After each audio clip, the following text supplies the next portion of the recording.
So in this video, I ask you to comment on, are our car tyres wearing out faster than they should be?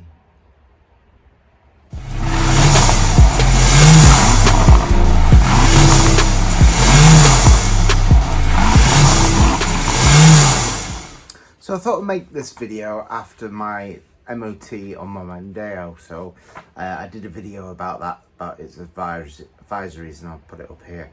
But on the advisory sheet, it recommended some 3 new tyres, which I'm going to replace. But it got me thinking about, I know time flies by, but it was in 2019 that I put the 2 front tyres on, and they still have really good tread because I don't do very many miles a year in that particular car, and the tread isn't really the problem. Maybe on one of them it is, but even then it's not really an older tyre. I remember when tyres lasted longer than 10 years and they didn't crack as much. So I just thought I'd have a little look into that theory. It's a question that's been, asked for years really. Are the tyre compounds softer and wearing out quicker and cracking quicker to fuel an industry? Or is it just me? Let me know down in the comments. So let's start with the basics. Tyres have to wear down. That's how they grip the road through friction. If they didn't wear down, we'd be skidding around the corners. So yes, all tyres are meant to wear down. We all know that. But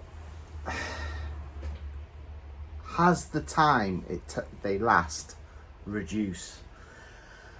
Higher performance tyres wear faster than budget tyres. They seem to last longer but don't perform as well.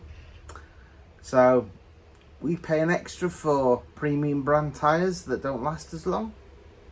Makes you think, doesn't it? Some tyre wear is quicker than you'd expect, and why is this? Well, sometimes it is down to driving, how you drive the car. If you drive the car hard, here's where things get interesting. Tyres could be made, and in fact are made, to last 80,000 to 100,000 miles. And in fact, some commercial vehicles and fleet tyres do just that. But most consumer car tyres, if you're lucky, you can get 30,000 miles out of them. Now, if you think about this, if you're the companies selling these ultra durable tyres, they'd sell fewer replacements, so that's less profit. So the theory goes, make a tyre that performs well but wears just fast enough to ensure you're back in the shop every couple of years. Does that sound familiar? Well, like mobile phone batteries not lasting as long, and then you're back in the shop ordering the next new one every 2 years. Well, I think the whole industry is going that way. I mean, if you look at the headlamps on the cars, like years gone back, you can just change the bulb and it'll cost you a few pounds. Now it's a complete new LED light unit has to come out, and in some cars it could cost you as much as £1,500 in the modern cars. So I think there is an element of we're funding an industry. In effect, it is planned obsolescence. In the 1990s, Michelin created the ultra durable tyre for taxi fleets that lasted well over 100,000 miles.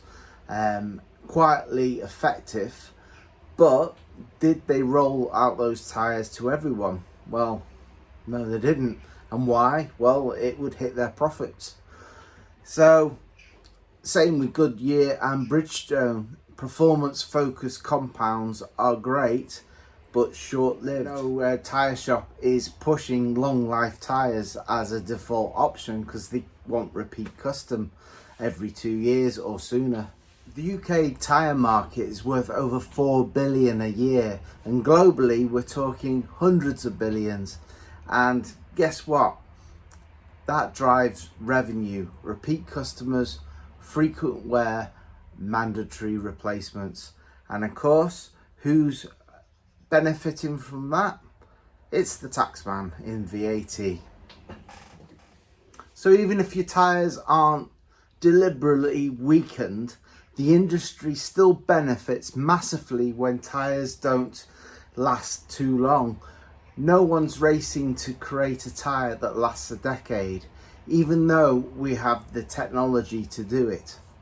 So here's where it gets controversial. Some drivers swear that old tyres, even from the 70s and 80s, lasted longer.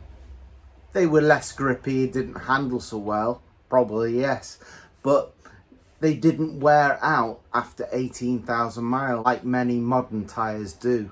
Today, tyres are engineered for comfort, noise reduction, grip, and yes, that means they wear out faster. But the result, we're dumping tons of microplastics into the environment every year, around 11,000 tons in the UK alone. So maybe it's not just about profit, maybe it should be about the environment a little bit more. They're always bashing us with that stick, but you know, there's things like tyre wear. Should they make a harder compound that doesn't release these particular particulates as much? You know, it's all a good argument. The government could turn their focus on the companies that make these tyres and make them better, more environmentally friendly for us to use, so they last longer and we don't have to replace them so often. But then again, the tax revenue might go down from the VAT that they collect. So we look at EV drivers. Well, you've got a heavy car because of your batteries, and yes, your tyres wear out quicker even compared to an ICE engine car. So yes, you've got good acceleration, but they're terrible for tyres. You're just going to shred them and run out quicker.